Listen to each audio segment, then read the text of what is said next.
తాకట్లో ఉన్న మీ బంగారాన్ని విడిపించి ఆ రోజు ఆన్లైన్ రేటుకి కొంటాం. Sharma gold company.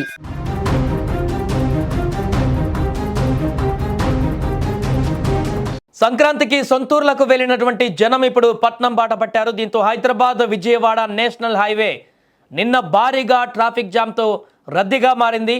కిలోమీటర్ల మేర వెహికల్స్ అన్నీ కూడా నిలిచిపోయి వాహనదారులు తీవ్ర ఇబ్బందులు పడ్డారు.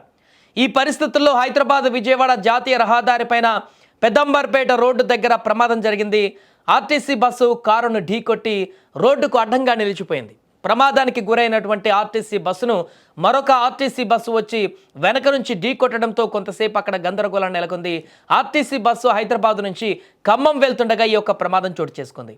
ఈ ఘటనలో పలువురు స్వల్పంగా గాయపడ్డారు. అయితే అలాంటి ప్రమాదంలో ఎలాంటి నష్టం కూడా జరగలేదు. ప్రాణ నష్టం జరగకపోవడంతో ప్రయాణికులు అధికారులందరూ కూడా ఊపిరి పీల్చుకున్నారు. ఎందుకంటే ఈ మధ్యకాలంలో బస్సు ప్రమాద ఘటనలు ఎక్కువగా జరుగుతున్నటువంటి సందర్భాన్ని చూస్తున్నాం. ఈ తరుణంలోనే రద్దీగా ఉన్నటువంటి హైదరాబాద్ విజయవాడ హైవే ఊర్లలోకి వెళ్ళిన వారందరూ కూడా తిరిగి వస్తున్నటువంటి సందర్భంలో ఈ ప్రమాదం జరగడంతో అంత ఉలిక్కి పడ్డారు. కానీ ఎవరికి ఏం కాకపోవడంతో అందరూ ఊపిరి పీల్చుకున్నారు. ఈ ఘటనతో హైవే పైన భారీగా ట్రాఫిక్ జామ్ నెలకొంది. స్థానికుల ద్వారా వెంటనే సమాచారం అందుకున్నటువంటి పోలీసులు ఘటనా స్థలానికి చేరుకొని సహాయక చర్యలు చేపట్టారు. రోడ్డుకు అడ్డంగా ఉన్నటువంటి ఆర్టీసీ బస్సు కారును పక్కకు తొలగించి ట్రాఫిక్ క్లియర్ చేశారు. అనంతరం ప్రమాదానికి గల కారణాలపైన కూడా ఆరా తీస్తున్నారు. ఎందుకంటే విపరీతంగా రద్దీ ఉంటుంది ఈ నేషనల్ హైవే పైన.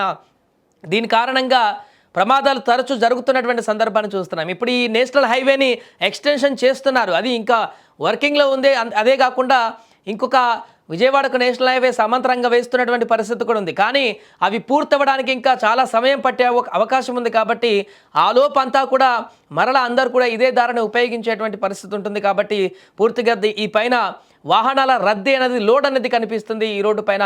అందుకే ముఖ్యంగా పండగ సీజన్లో అయితే హెవీగా రద్దీ కనిపిస్తుంది. అలాంటప్పుడు ఖచ్చితంగా వేల సంఖ్యలో వాహనాలన్నీ రోడ్డు మీదకి వచ్చినప్పుడు ఖచ్చితంగా ఇలాంటి ప్రమాదాలు కనిపిస్తున్నటువంటి దృశ్యాలు మనకున్నాయి.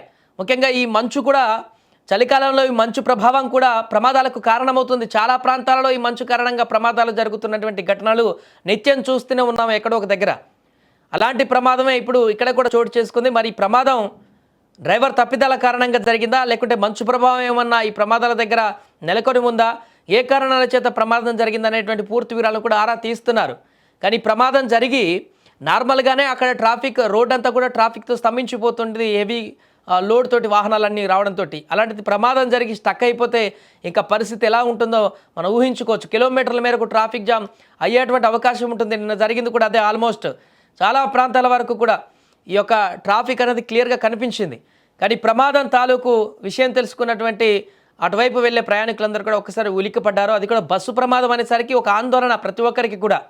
అయ్యో మళ్ళీ బస్సు ప్రమాదమా, మళ్ళీ ఏమైందా అని చెప్పేసి ఒక తెలియనటువంటి ఒక ఆందోళన ప్రతి ఒక్కరు కూడా నెలకొంటుంది. కాబట్టి ఈ ప్రమాదం తాలూకు విషయం అయితే ఇప్పుడు చర్చనీయాంశంగా మారింది. ఏదేమైనా కూడా ఈ ప్రమాదంలో ఎవరికి ఎలాంటి ప్రాణ నష్టం జరగకపోవడంతో అంతా ఊపిరి పీల్చుకున్నారు. గాయాలయ్యే చాలామందికి వారిని అక్కడ హాస్పిటల్కి తరలించారు, చిన్న చిన్న గాయాలైన వారందరికీ. దీంతో అక్కడ వెంటనే స్పందించినటువంటి పోలీసు సహాయక సిబ్బంది అందరూ కూడా దాన్ని క్లియర్ చేసేసి మళ్ళీ ట్రాఫిక్ని పునరుద్ధరించారు.